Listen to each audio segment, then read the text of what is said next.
Good morning and welcome. Thank you for joining us this morning for Bear Creek's 12th Annual Tools for Success Seminar. I'm Elisa Watkins, the Assistant Director of Admissions. Years ago, we identified that parents were hungry and eager for resources on parenting and academic success, and thus Tools for Success was born. The name and format of the seminar has evolved over the years and has grown from 2 annual events to about 8 or 9. Yes, there are more coming up in the months ahead, but the vision and purpose have remained the same: to share pertinent topics from our areas of expertise so that parents are equipped with tools to better understand their children and to gain additional parenting skills. With that in mind, I'd like to start the morning in prayer. Won't you please join me? Heavenly Father, thank you so much for this day. Thank you for bringing all these parents together with us this morning, Lord. Please be with them, be with our presenters. And Lord, I just thank you for the Bear Creek School where families and children can come and learn more about you. Father, let our words be glorifying and edifying to you this morning, and we ask this all in Jesus' name. Amen. With that in mind, I'd like to start the morning by introducing you to Kristen Gephardt. Kristen is the Bear Creek School's lower school division head. She's been here at Bear Creek for over 11 years. Kristen's filled many roles here as a substitute teacher, a 3rd grade teacher, and now keeps us all in line in our lower school. Kristen is passionate about the mission of the Bear Creek School and loves the intersection of faith and learning that's pursued here. She believes the impact of a community of adults invested in students' lives at a young age can impact them forever. And we're very grateful for how she impacts our students here every single day. Kristen? Thanks, Elisa. Well, good morning, everyone. Thank you for being here. Like Elisa said, I am passionate about our mission statement, and really all of us here, this is the heart of what we do. And it's not just a statement on the wall, but it really is the guiding words that help us shape every decision to provide that high quality Christian liberal arts education in a nurturing environment that enables each student to become the individual that God intends. And that we're more than a school here. And this mission statement really helps us be that. We are a community of adults that are passionate about student growth and learning and understanding.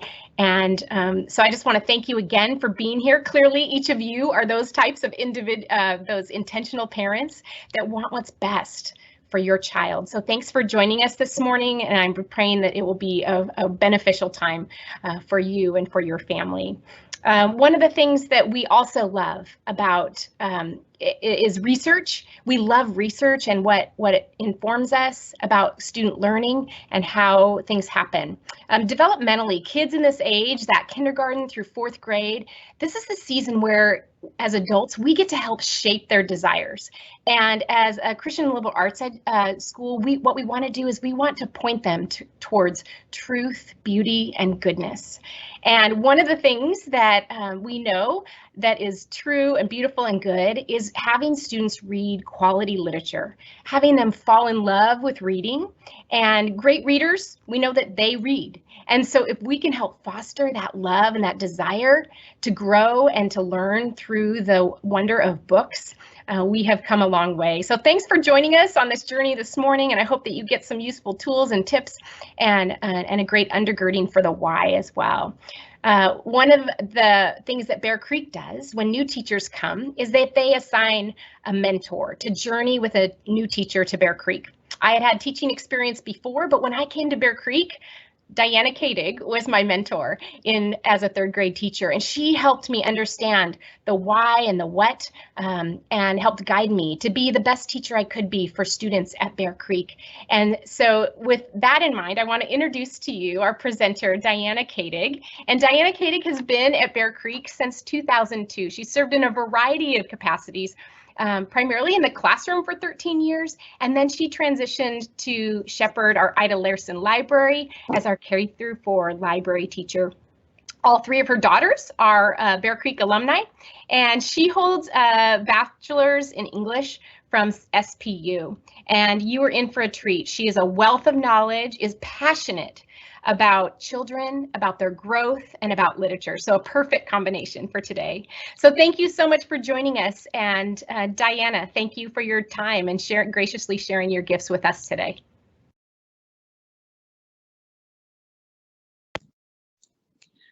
Dianna, we need you to unmute your microphone, please.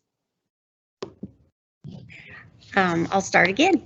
Thank you for coming and welcome. We're so glad that you're here. My goal today is to encourage you and give you ideas to foster the love of reading in your children and in your family. You may already be doing some of these things, but we'll hope that hopefully you'll come away with some new ideas too. Do you remember, to start out with, do you remember a time when you had a favorite book or a favorite reading experience with someone? What are some of your favorite books? Think about that for just a second. If we were live or if we were in person, we would share maybe a few of those. I would guess for a lot of you, the love of reading comes from positive experiences with books. Do they bring back memories of special experiences you've had in the past with books? My guess is that most of the experiences you're remembering include a connection with a special person who took special time with you. There's that feeling tone that's involved with that. Before we start too far, I want to talk about what is reading. Some of us make sure we're on the same page. Reading is more than just decoding and phonetic awareness. Reading is more than just being able to sound out the words. For us today, for our purposes, we will say that reading it also includes fluency, the accurate and rapid recognition of words in the text, and at the same time, including correct phrasing and emphasis. Reading is also vocabulary development. This gets very important, and especially later on as the students get proficient in decoding. Vocabulary gets expanded. Also, it's connecting to what is read and to what the reader already knows. We call that comprehension. Those are the parts of reading that are so important. So when we say a student is reading well, we mean more than just the decoding part of it. Reading is one of the most significant tools for school success. The National Center for Educational Statistics says that research consistently shows a strong correlation to reading and academic success of all ages. And we find that to be quite often true at school also. The next chart is a visual for you to look at. This is an older study, but I think the results are still worth noting. According to the Nagy-Herman study, students who read 20 minutes a day read 3,600 minutes in a school year, the equivalent of 60 whole school days by the end of 6th grade. The same students average scores in the 90th percentile of their standardized tests. You can see that a student reading 5 minutes a day will read just 900 minutes in the school year and average significantly lower on standardized tests. So reading does open up the world of academics for students. But here at Bear Creek School, like Kristen said, we know that our students are more than just academics. We like to have them read. The reading benefits that come are beyond success in school also. And we really work on this by the books that the students read. Reading helps us develop social skills, gives us perspective about different experiences of life. Stories help us develop empathy for others and walk in someone else's shoes for a while, as Marjorie Blackman says. So that is another reason reading is so important. The next slide shows you the typical reading progression for readers.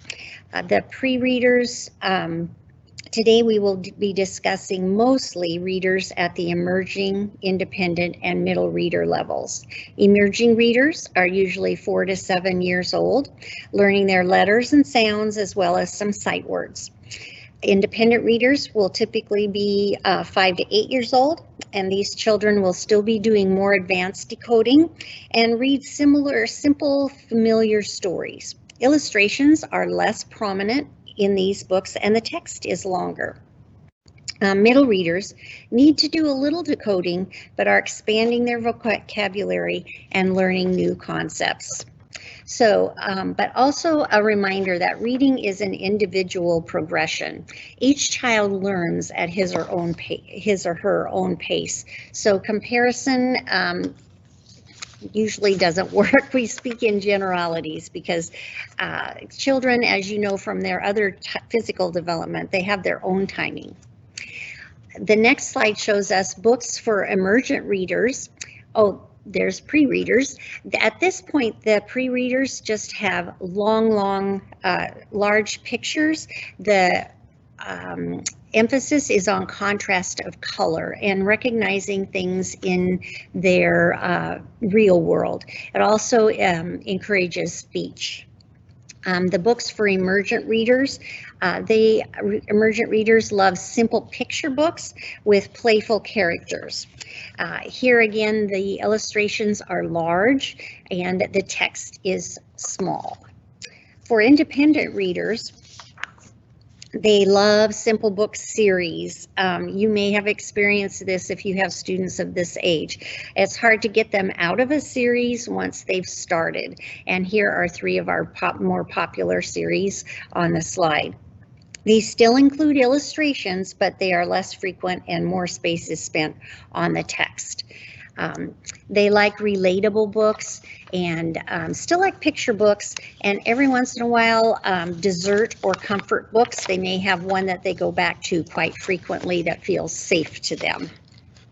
Okay, quite often we have several questions that get asked of us in the library, so I've included those, the ones that we see quite often. The first one I'm going to talk about is, my child will only read one type of book. How do I get my child to read quality literature? And this, like I said, comes up a lot.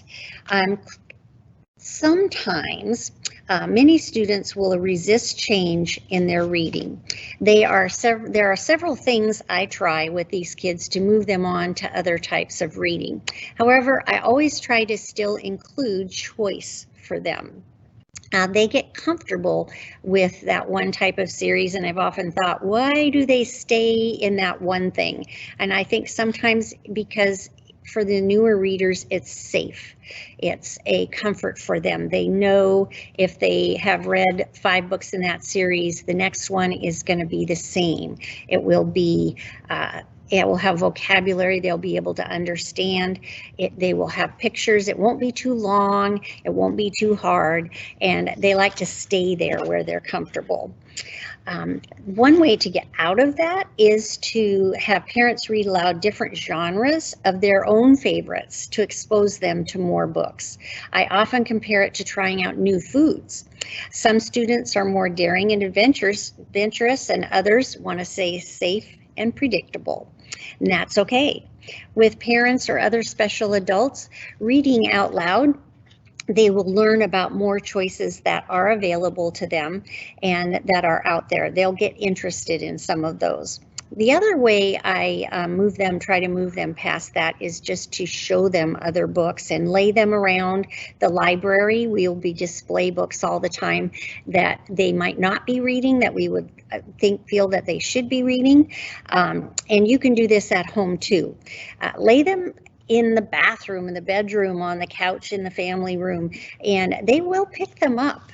So that's another way I nudge them into a different part. The award-winning books are really good examples, or good resources for quality reading. The Caldecott Award is given for the Best Illustrated Picture Book of the Year. This award emphasizes the artwork in picture books. The Newbery Award is given to the author of the most distinguished contribution to American literature for children in the United States, and it's been going since 1922. So there's quite a list there for you to choose from, and I often will read for myself or I had my own children read some of the older award winners, because socially those were a little bit more conservative or safe, and very interesting, teaches them what life was like a while before them. And you can also find winners on the website. Just type that into your search engine and you'll get lots of all the Newbery Award winners.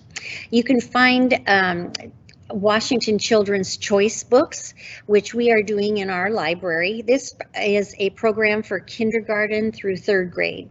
There are 20 newly published picture books of the year that are nominated by a committee of librarians. Then they are read to the students in classes in school, and students vote on their favorites. That you can also type into your search engines, and that list of winners and runner-ups will come up, and oftentimes those will be really fun books that the kids, students enjoy. Those are all picture books. And then we here at the library also follow the Coretta Scott King Award. It's given annually to outstanding African American authors and illustrators of books for children which show appreciation of the African American culture. So that's another one to follow. And ideas for you for finding more books are some websites that we follow. Now this slide, you have handouts from this event can be found in on the website or a parent's, let's see, where will it be, Miss Watkins? I think you can get it from where you signed up. Is that correct? Yes, and I've also published the link in the chat box in the question. Okay, there's a link in the chat box too. And the one that you get for the handout has more resources than just this one. These are some of our favorites. Brightly and Reading is Fundamental. I like those. They email you weekly almost, and they categorize their reviews according to different topics. Like they might have courageous characters, they might have a holiday they feature, or they might have other character qualities, and so those are good. Goodreads you're probably familiar with, and then Amazon, if you scroll way down, if you type in a book and scroll way to the bottom of the page, they'll have reading level and the number of pages in a book and reading interest, and covers topics covered in the book. So that is helpful if you're considering some books.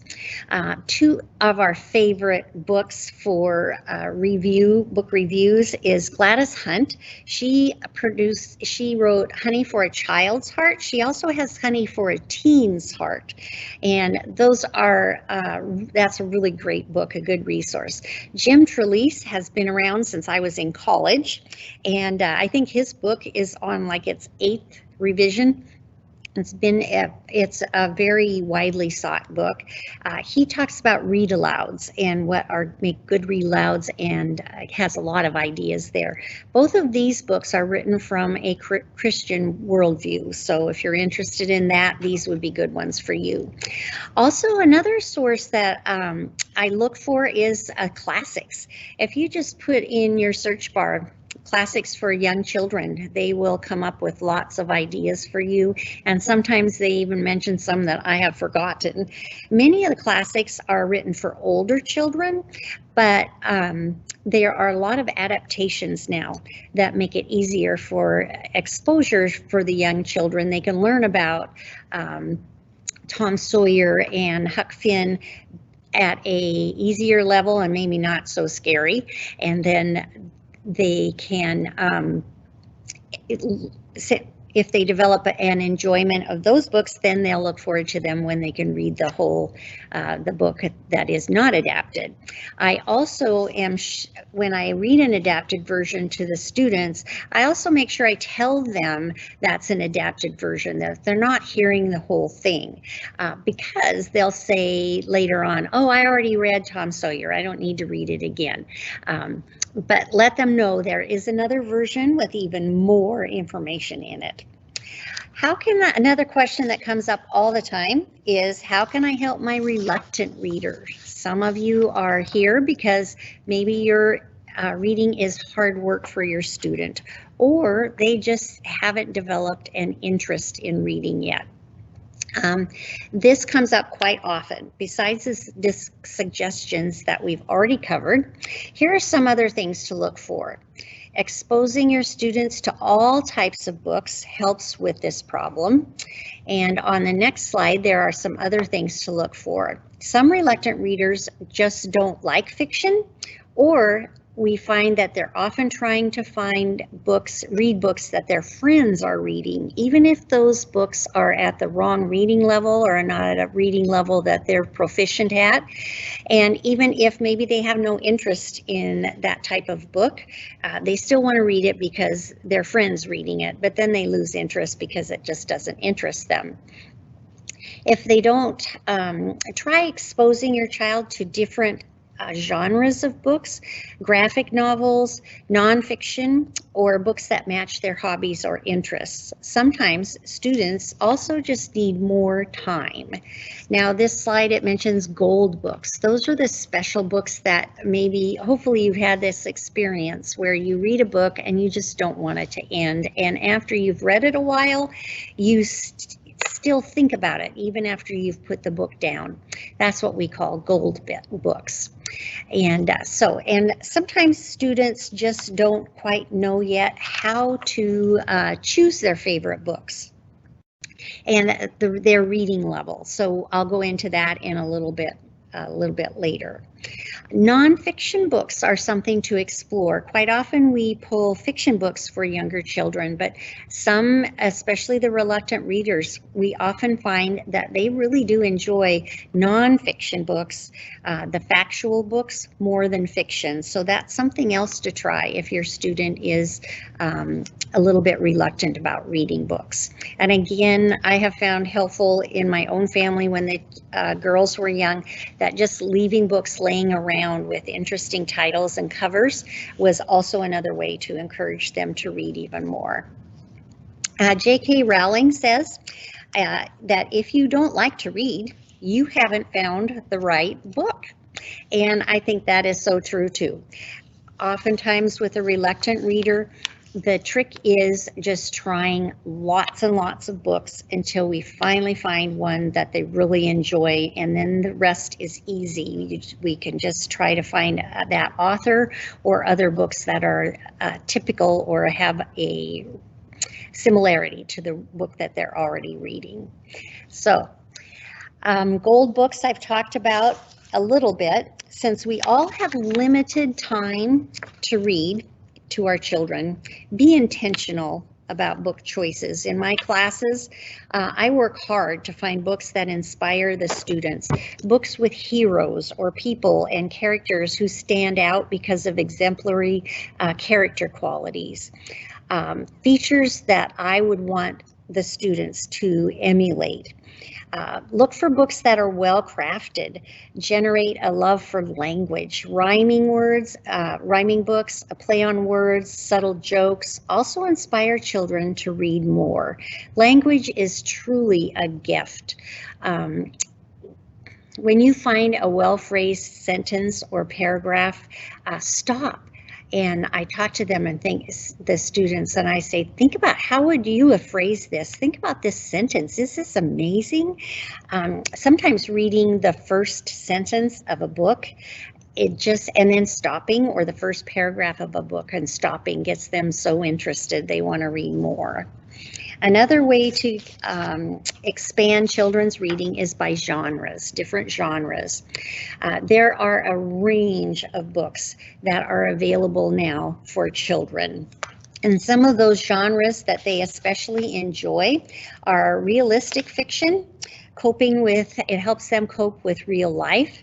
Historical fiction I love for children because it gives them a taste of history without just dry facts, but it's set in a context that they can understand. And they tend to love those. One of the very popular series that we have now that has just come out in the last few years, I believe, is called I Survived. And they take historical events and then put it in a fictional context or a story context for the students. The kids we can't keep those on the shelves. Also, traditional literature is very popular. Fairy tales, folk tales, fables. One thing we did in library class that was really fun and the kids were amazed was we took 3 or 4 different versions of Cinderella that we had in the library. There's a Chinese Cinderella. There was the traditional Cinderella. There was another one, I can't remember what country that Cinderella came from, but a Korean Cinderella, I believe. And there were like 4 different versions of that Cinderella. And it was really very interesting to compare all of those, to read those and compare them. Besides all of these, science fiction usually isn't as popular with the younger children, but by about 3rd and 4th grade they start loving those, as well as fantasy, although the young children really love the magic fairy books. So those kind of fantasy books are popular with the little kids. And mysteries tend to catch on also when the students are about 3rd grade level, something like that. Besides that, another genre that have kind of had a resurgence in the last year or 2 are graphic novels. These are not often parents' favorite choice, but they may be the key for your reluctant leaders. The students, for some reason, these are the comic books, written like comic books, and the students just love those. There are some graphic novels coming out now that have a little bit more content to them.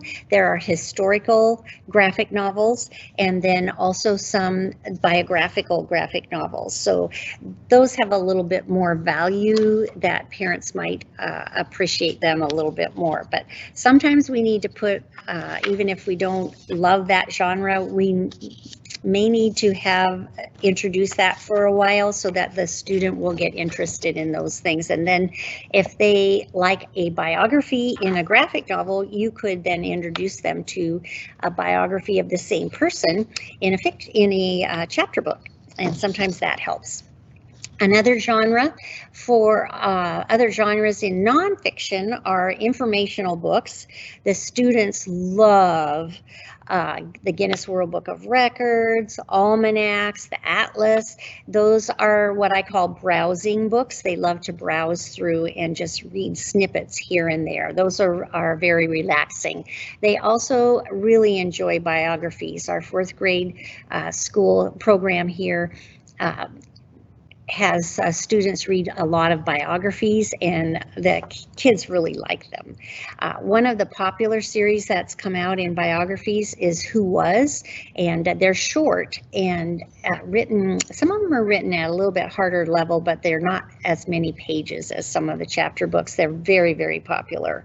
Autobiographies, students enjoy too, and then poetry. Nonfiction is what often appeals, I think I said that before, to reluctant readers, even more than fiction oftentimes. So try that too. On our website, for our library website, it's another good way to find books. Now, we cannot check out books to families yet, unfortunately, but you can get ideas here and your students. The King County Library System has a search engine that's also easy to use, and they are now doing outside pickup orders, and they're very efficient. So try that if you haven't already, and it's a great way to get some books. For our website, you can put in your favorite author. I have them underlined in red. Type in your favorite author or the student's favorite author and click the author search, and you will have come up a list of all the books we have by that author in all 3 of our libraries. Also the subject search, if your student is interested in a topic, say for instance guinea pigs, and you're going to get a guinea pig for a pet, type that in and you will find all of the books that we have available, and then you could go request them from the King County Library too. And hopefully we'll be able to check books out sometime soon. We are not sure when. Let your children type those in. Let them shop through the list themselves and write out a wish list. Also on the left side, that often gets left off of our catalog page, is the WebPath Express link. I also put a red dot near that.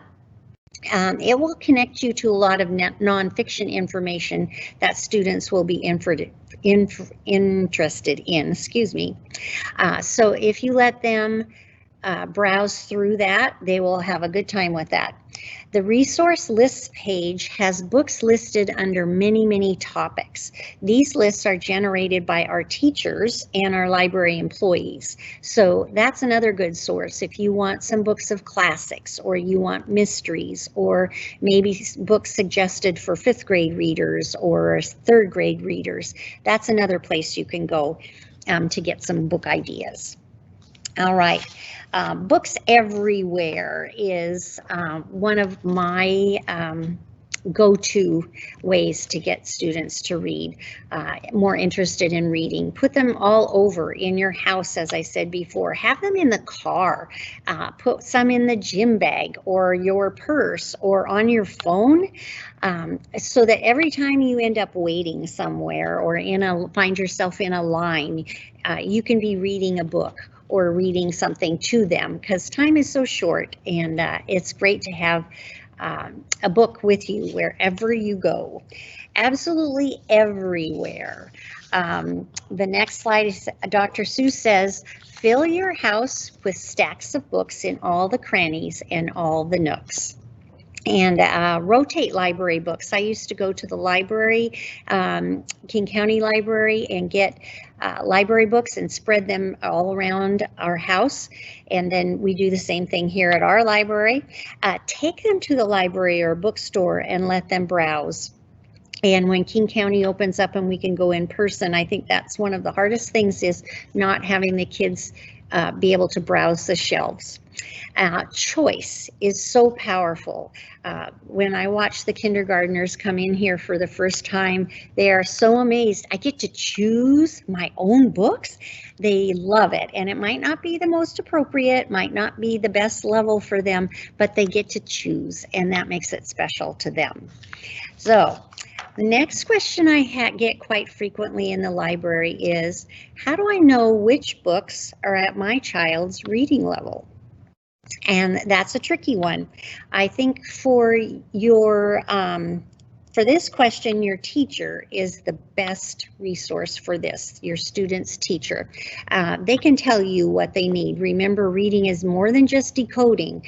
So if a child can decode a page, but they really don't understand it, that's not reading. Librarians can help. We will ask the student what their last book was that they read that they really enjoyed, and we'll have some other ideas that are similar for them. The AR quizzes, which we do accelerated reading at our school to promote reading, they give a I can give you a general idea of how the student's doing. If they take an AR quiz on a book, but they're missing quite a few on a regular basis, then you would need to back up a little bit and get something at a little bit easier reading level for them for a little bit. There's also a computerized STAR test that the teachers administer to the students, and it's by the same company as Accelerated Reader. It's maybe a little inflated in its rating of the students, but it is another resource to start with. We also do the 5-finger rule. The students are taught this in school quite often. I encourage the kids to open up this, what slide says, to the first page, and that's the way it's taught sometimes. I have them open up to the middle and find a page with text and read down the page. For every word they don't know, they put up a finger. And at the end of the page, if they have 3 fingers up, then that's probably a just right book. If they have 5 fingers up, then I don't tell them they can't read the book because that makes them want to read it more, but tell them maybe you need to wait and we'll save that book till for a couple of months later when your reading muscles are stronger, or maybe something for next year. If they're consistently reading books that they know all the words to that are very easy, then we try to kind of nudge them into something that's at the next level. What if my child, the next question, what if my child isn't thriving as a reader? And this can happen. You've done everything you can. The teachers have worked with your child. There are several things. First, again, your student's teacher is the best resource for information here. Rule out physical issues such as vision and hearing, of course. Also talk to the educational professionals, your student's teacher, and maybe school specialists if you have them. And then consult with private reading specialists if you find that it's necessary. Could be a developmental issue or specific needs that your child has. However, I would encourage you to remember, even if your child is struggling with reading, that will frustrate them, but they can still be taught the love of books. If you are reading out loud to them, they can still relax and enjoy a book, and you can introduce them to all these other things. It will take more of your time or of a special adult to read to them, but they can still learn the love of books, even though they are struggling with reading it with those themselves. I would say just still keep up with that part of it, and they'll be more motivated to work at it too. So, reading aloud is so important. If I had to choose one thing, I would probably say this, and I know your time is so limited. As a parent, I can totally relate. But if you read aloud consistently, you'll see children fall in love with reading and become lifelong readers. As you read to your children, discuss the story content, ask questions, explain the new vocabulary, appreciate the artwork in them. Read aloud promotes language development, comprehension, and so much more. This is also the chance for you to choose the type of books you read to them and expose them to the kind of books you want them to read. Still let them choose what they want to choose, but you get to choose the read alouds that you do. And that way you can expose them to other types of reading that they may not be as familiar with. Children are made readers on the laps of their parents by Emily Buchwald says this. This is so true. It's important to still read to your children even when they are 3rd and 4th graders, even when they are proficient readers. We found that they need the modeling of experienced readers. At this age, children often read through the punctuation, and in so doing, they miss subplots in a book. They need the phrasing and expression modeled for them. One very good way for that is recorded books. There are actors, professional actors and actresses, oftentimes reading those, and then of course you reading aloud. So an example of this is, you may have seen this before, but a student may read, a sentence may say, "Let's eat, Grandma," but the student will read, "Let's eat, Grandma." And there's an example of how they skip over the punctuation and totally miss the meaning of something. And I find that when I taught 3rd grade, I found this to be true quite often. They don't miss the whole meaning of the text, but they do miss the subplots quite often. Have fun with reading. It will take maybe a little bit of effort, but it's well worth it. Some ways to do that are book theme birthdays, reading on the go, Have books with you wherever you are. Keep a stack in the car. This is a large stack, but that way, again, when you're waiting or the student's reading, some can't read in the car, but audiobooks are also, or books on CD are also a great resource for that. Book-related reading activities are well worth it. They are so fun. Here are a couple of examples. Also read about salmon and go to the Seattle Locks and watch the salmon in the salmon run, or Issaquah Salmon Days. You can go on a trip. If you're going on a trip, have the students check books out about the place you're going and research where they want to, what they want to see, the sites they want to see. Also, dramatic readings are activities they can do, and they'll often generate these on their own with friends. Acting out scenes or writing a play or creating puppet shows. If you have some of those things available for them, they'll tend to use those. Make time for reading.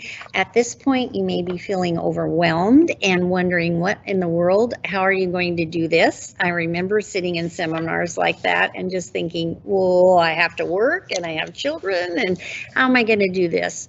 One of my suggestions is to just connect it to something that you already do and choose one thing. Family read aloud at the end of dinner, or going to the library on your way to the grocery store on Saturdays, maybe a Friday evening book night. Be creative, connect it again to something you already do, and that will make it less difficult to keep up. If you set goals with your children and let them know, they will remind you, they won't let you get out of it. Celebrate successes, a trip to the bookstore, a new recorded book, cook the food that's mentioned in a story, like everyone loves cupcakes, then bake cupcakes that night. It's really fun. There's also a book, Everyone Loves Bacon. You could have bacon for breakfast. Those kind of things just help bring books, make books alive for them. Have reading adventures. Throw a sheet or a tablecloth over the dining room table, a long one, and they could make it into a reading fort. Build a pillow fort. Have them read in the tree house in the summertime. All kinds of things like that that won't take up much of your time. Also, family fun night with books. This you can all do together, even if your children are different ages. Read books that are kind of to the middle of the level of the students, that children that you have. Read a book together and then watch the movie that goes with it, or choose a book to read together at the bookstore or at the library. Those are some things. Finding books that you can read together are really an asset. It gives you a common language to talk about and common events. Visiting authors are another good source. The bookstores here in town and in other places often feature visiting authors who will come talk about the process of writing and of their books. And if you go on the author websites, they will often be reading their books too. So that's another resource. Reading goes beyond books. Have them read recipes or directions, signs, and maps. Writing is also related to reading, so have them type out an email to grandma, write down the grocery list, all of those things. Instructions for games and toy assembly. Instead of you starting with it, have them read the directions to you. And read the shopping list at the grocery store, that type of thing. As a child gets older, social skills are so much more important to them and their friends. So tie books into that. They could have a friend neighborhood book club, or buddy reading happens once in a while here in the library too. And what happens there is several students will be reading the same title of book at the same time, and then they compare notes. I'm on chapter 3. What chapter are you on? Have you read about this yet? No, I got to get there. It encourages them to share about books together with each other, and they still get that little bit of social that they need at that stage. And then finally, towards the end here, we partner with your child's school library. Here at the Bear Creek School, we have the same goal for your students as far as reading. We want them to love books. So there are several things we do pre-COVID, that is. We have book fairs every year where the students come and choose and buy books. We have visiting authors come. We had to cancel those this year, but they'll be coming back. And then a book tasting where we revealed the Battle of the Books list, where the library's made up like a restaurant, and the students taste books and order them from a menu and sample them. That was really fun. Battle of the Books is a program that we're doing still online for grades 4 through 6. There's a list of about 16 to 20 recommended books that have been nominated by the Battle of the Books committees, and students read those and then engage in a day of relays and questions and games and contests based on questions that they answer about those books. Washington Children's Choice is another program that we are doing now every year in the library for K through 3. There's a committee of librarians who nominate 20 of the best picture books that have been published in the past year. The librarians or schools read those to the students, and then they vote themselves on their favorite book.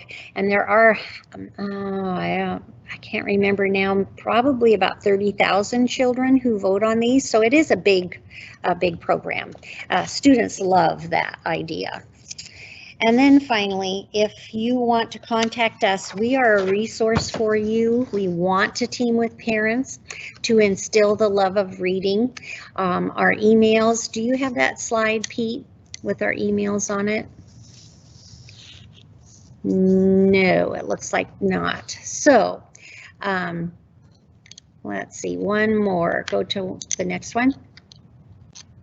Okay, I don't think you have it, but what we'll do is I'll read them out to you. You can email us at mainlibrary@tbcs.org, but for now, that one, since we don't have a regular library people all the time in the library, that one is not as reliable.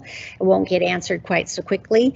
My email is at the library is dkadeg@tbcs.org, and Dr. Steinkraus also works in the early middle library. Hers is ksteinkraus, STEINKRAUS @tbcs.org. And we would love to help you and answer questions, any questions that you have. Thank you for coming. We do hope that you are able to get some ideas from this, and that your children and your family will benefit from books for many years to come. Thank you again for coming, and we have lots of questions, or we have time for questions if you are interested. Just go to the chat and we will see what we've got. All right. Let's see, is there any book recommendation list for nonfiction books? It depends on the age of your student. Yes, there are, well, there's historical on the resource list on our website. There are historical fiction books, animal books of every kind. I usually for nonfiction go oftentimes by author. There are some different trends, or just think about what kind of animals your student likes. I try to help them branch out and read books about cooking and where food comes from. We have a lot of health books, that kind of thing. But if you look on that resource list, there are some nonfiction lists there too. Let's see, anything else? I don't see anything else. Go ahead and type in any questions you have. I hope I'm not missing anything. Miss Elise will let me know. Yes, no questions here yet, Diana. Okay. All But right. I have a question for you. Can you think of some newly published books that might not be on parents' radar screens or made it to Santa's bag yet this year? for some of our younger readers?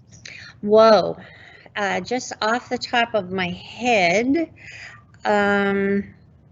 well, for preschoolers, I just ran across one I'm using in class a little bit for kindergarten just to break up the time online. Bounce, Wiggle, there's one called Bounce, one called Wiggle, and one called, I forget what the other one is. Those are real fun and they're a little bit active for students. There are a lot of biographies coming out. I have an example right around the corner. A lot of biographies that are coming out for younger children, which I love. There are some that are at second grade level. And do you want me to get those? I'll get them real fast. They're right here.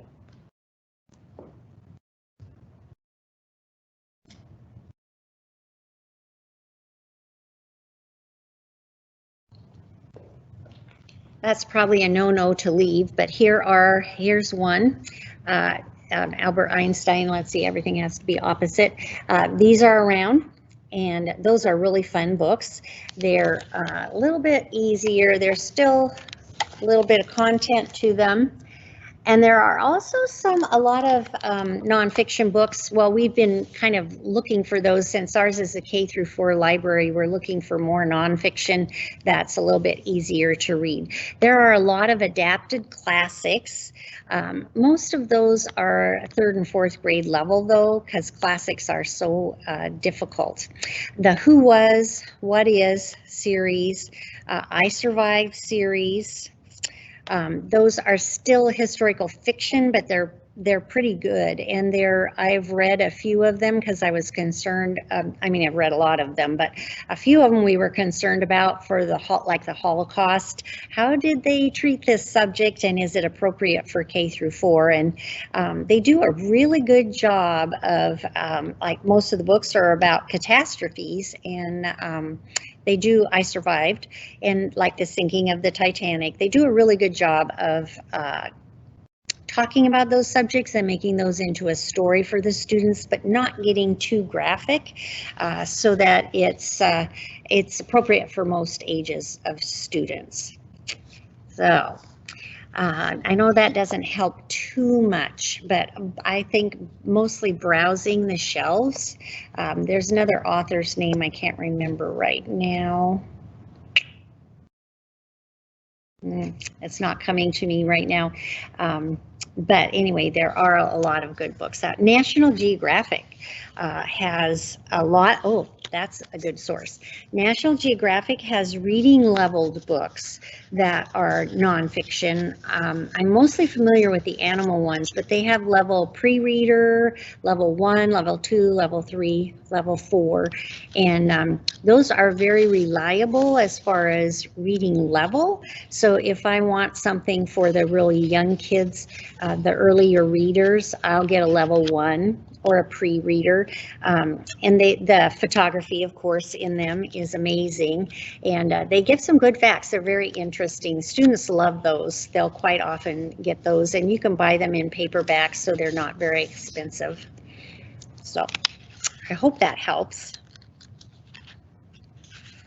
Any other questions? There is a question, a new question in the for you. In the what? In the question box. Okay, I'm not seeing it. Okay, I can read that for you, Dianna. Okay, great. Has asked, we are non-native English speakers. What should we pay attention to when we read books for our children?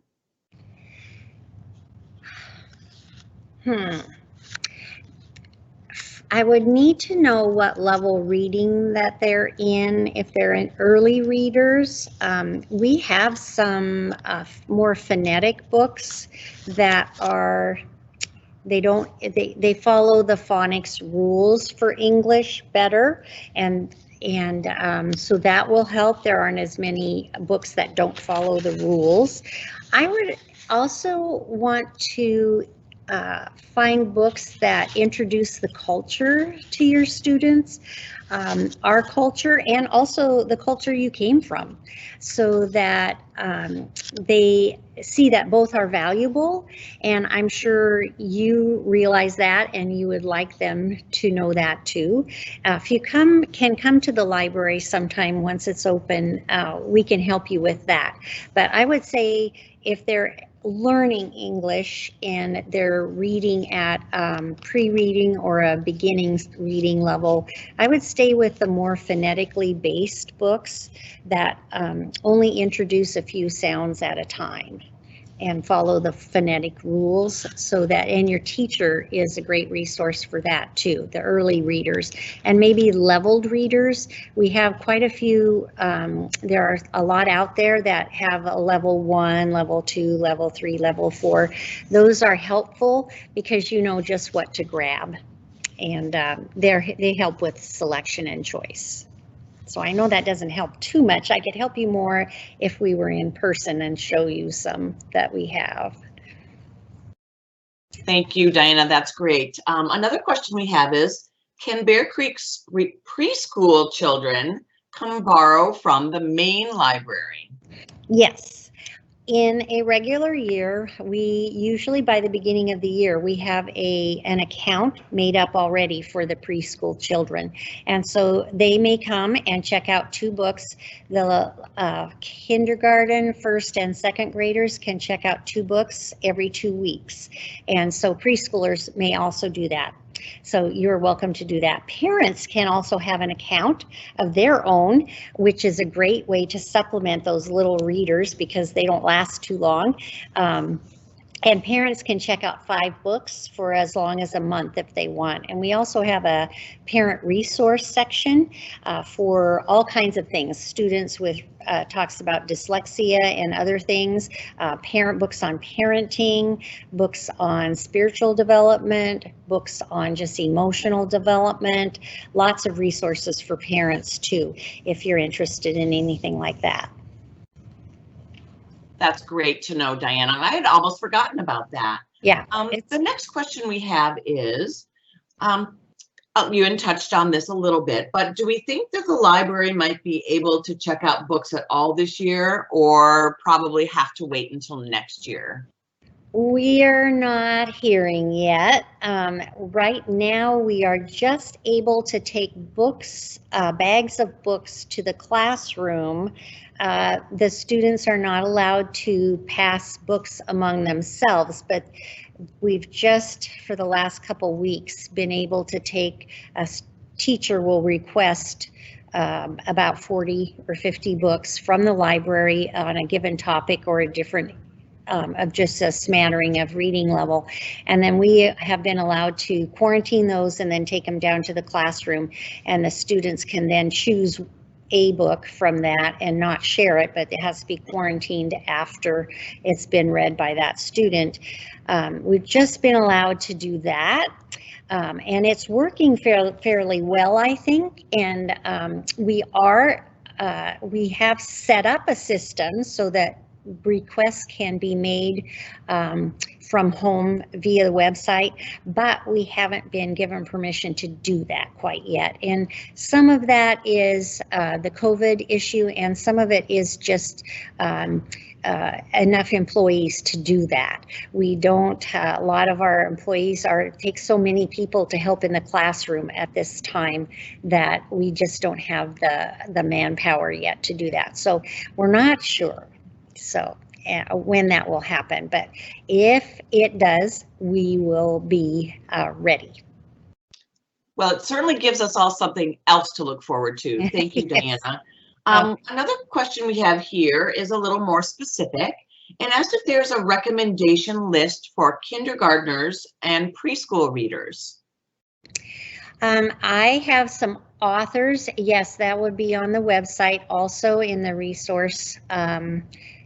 If you go to the left, the resource list, it will be on there. But one that I go more by author, Mo Willems is a great, if you go down there, that's for the whole school. So there probably is a kindergarten summer reading list or a first grade, kind of go to the first grade list too. Mo Willems is a great one. This kids love him, and he has pretty easy books. Again, the pre-readers, the National Geographic pre-readers in level 1. There's also the there are a few chapter books that are, well, not chapter books, but easy reader books, Frog and Toad. There's one, Mr. Green. It's about a dinosaur, alligators, I believe. Mr. Green series.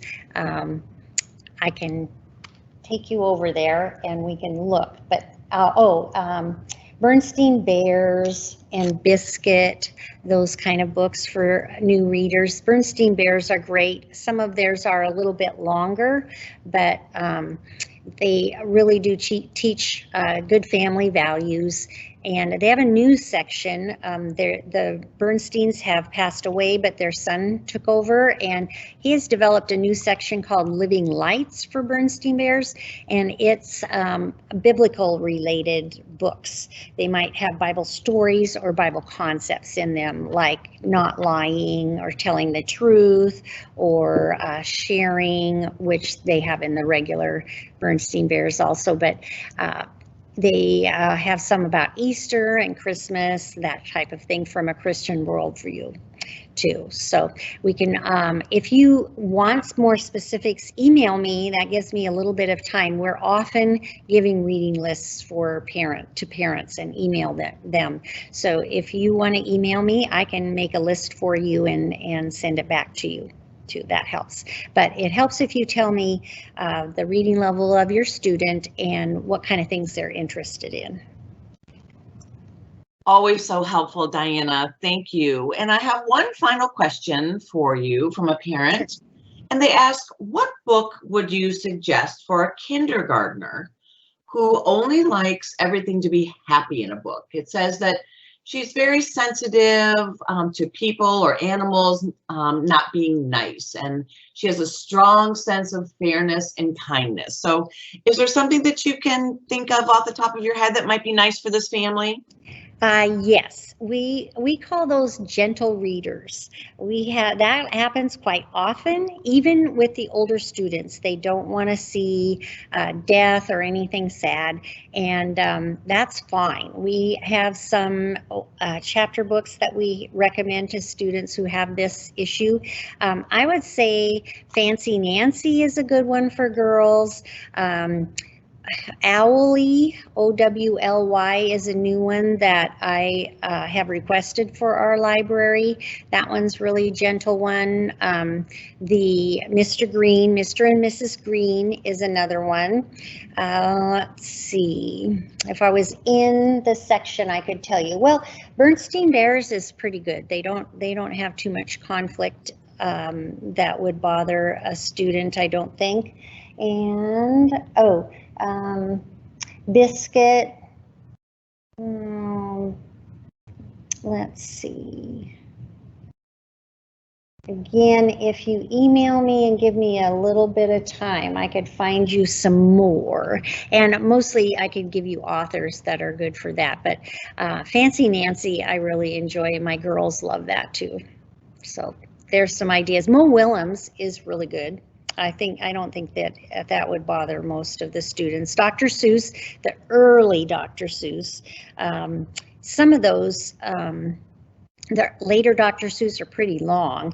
Early Dr. Seuss, The Cat in the Hat Comes Back, are fun, and there's a few of those that I think your student would like too.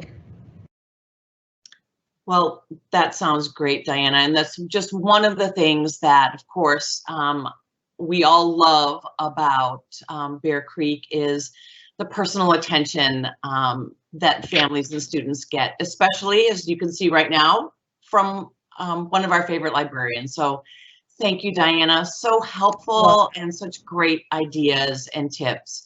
I hope you all found something that you could use with your family today. And just thank you so much for attending. I hope you'll join us for an upcoming Tools for Success seminar.